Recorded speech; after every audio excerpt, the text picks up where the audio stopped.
પહેલાની નવરાત્રી એ ભક્તિનો તહેવાર હતો અને આજે એ ટ્રેન્ડનો તહેવાર છે। એક સમય હતો જ્યારે ગામના લોકો ચોકમાં ભેગા થઈ ઢોલ મંજીરાના તાલ પર ગરબા રમતા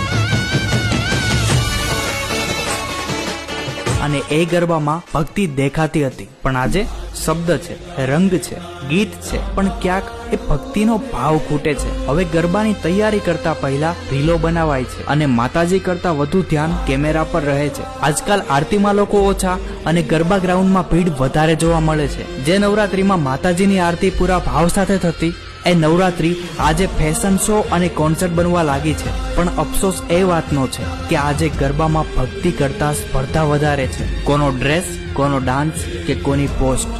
માટે નવરાત્રી તો માતાજીની આરાધના છે। ફરક એટલો જ છે કે પહેલા ભક્તિ દેખાતી હતી અને આજે ભક્તિ દેખાવના પડદા પાછળ છુપાઈ ગઈ છે। સાચું ને? કમેન્ટમાં જણાવો।